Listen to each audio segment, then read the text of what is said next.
Stay with that story as tensions have now escalated in Mozambique after the Electoral Commission announced that Frelimo candidate Daniel Shapo had won the elections with his party dominating the National Assembly seats. However, the elections are being contested by some opposition parties, and according to the country's constitution, the Constitutional Court must ratify or approve the election results. Dr. Manuel de Araújo, the mayor of Quelimane, an opposition member, claims that the elections were neither free nor fair. Sophie Mokoena spoke with Araújo regarding the elections in Mozambique. The situation is quite volatile now because the elections were not considered free, transparent and credible, and not even fair. Both the African Union, the SADC, the European Union, the Commonwealth observers, all of them mentioned that these elections were not free and fair. And also the main opposition parties are contesting. And actually, those results were released yesterday.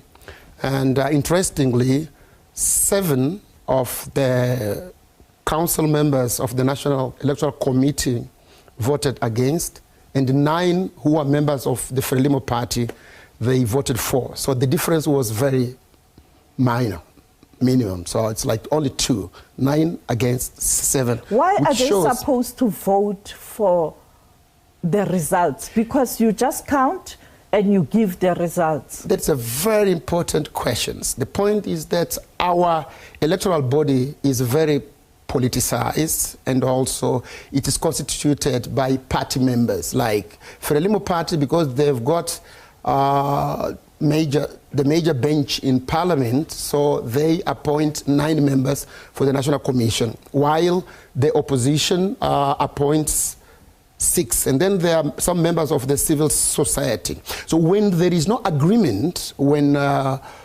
people don't agree with a statement or with whatever decision that this body may take, what they do, they go for voting. So then, because Frelimo has got the majority, of course, they will always get their way out. But unfortunately, we expected this body to take the decision by consensus, so that as to carry the country forward. But the problem is you've had this system for quite a long time. Indeed. Why Mozambicans don't change the system? Because to cry foul now, it's too late. No, but we have been crying foul a long time ago. Actually, civil society organizations have been pushing for change. But the point is, to make changes, you need a majority in parliament. And because Frelimo parties got the majority in parliament, because they think that this system favors them, so they are not agreeing in changing or in upgrading the law, in improving the way the National Electoral Commission works. And this is a major challenge for democracy, not only in Mozambique, but also in Southern Africa, because instability in Mozambique means instability in South Africa. Instability in Mozambique means instability in Zimbabwe, in Malawi, in Tanzania, and in other countries. So I think that it's of paramount importance that bodies like SADC and the other governments, like the South African government, instead of taking sides, as President Ramaphosa did, I think we should look at the national interest. President Ramaphosa take side? When did he take side? Well, because he hasn't pronounced South Africa's position in relation to the results. Ramaphosa took sides like some 4 weeks ago when the Frelimo candidate came here to Pretoria and met Ramaphosa. So Ramaphosa made a public statement saying that the ANC was supporting unconditionally. But it's a known fact that the ANC has got a relationship with other political parties in the region. You're talking about Frelimo, Chama Pedusa, MPLA, SWAPO, MPLA, ZANU-PF. I understand it. This is a long-standing relationship. I understand completely, but we need to look at the interest of Mozambicans, at the interest of Southern Africa, but also at the interest of South Africa. Because if if the situation in Mozambique goes wrong, you will be paying the price here. You will be getting floods of refugees here. We have already so many immigrants in this country. You don't need more immigrants. So statesmen like Cyril Ramaphosa, a person that we respect a lot, I think he should be above party politics. He should look at the national interest, not only of South Africa, of Mozambique, but also of Southern Africa. Because we are brothers, we are sisters. We need to, when one of our party partners makes a mistake, we need to be able of telling them, brother, that's not the right way. We need to look at the interest of the people, but also we need to fight together to make sure that Southern Africa is a region that attracts investment, that improves the livelihood of the citizens, and also pushes forward the agenda of democracy. But the writing was on the wall. The opposition in Mozambique before elections, it was very fractured. Indeed, I agree with you completely, but that it's not because my door is broken that you are allowed to come in and steal my property. One thing, it's true. Is that not perhaps a reason why Frelimo has won? Because even before elections, the opposition was found wanting. It was very fractured. As I said, I agree completely with you. But the reason that, because the opposition is fragile, it's not a license for you to loot.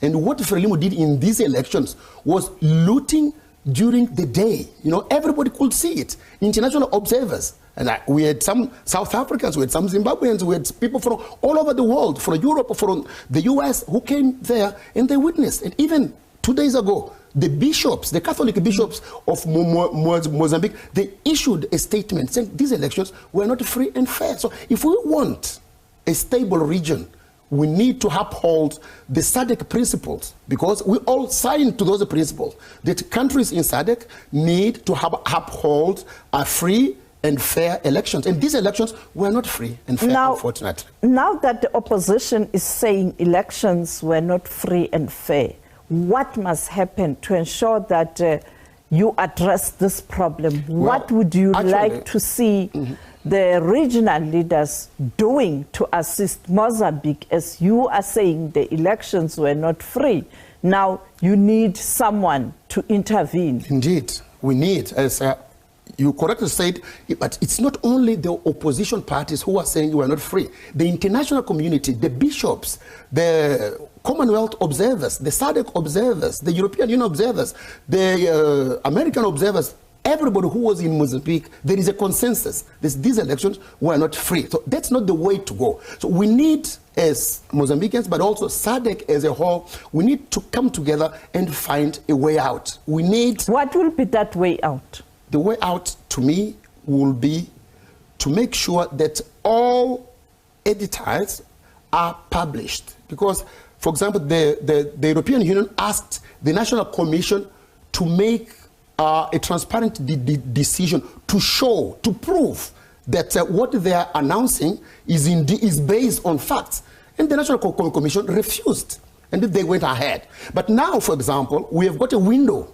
Because now, for example, as I speak now, in Gile, which is a district in Zambezia, police is shooting to civilians who are protesting. In Maputo, a lawyer, Elvino Diaz, who is from my city, he was killed by unknown people, but we all know that they are linked to the ruling party. So that's not the way. Violence cannot be the answer. As I was saying, we have got a window, which is the Constitutional Court, needs to validate these results. So what I think that we should put pressure at the Constitutional Court to make sure that they only validate if they have got proofs of what is being said. As it happened with the National Commission, Electoral Commission, they cannot prove what they are saying.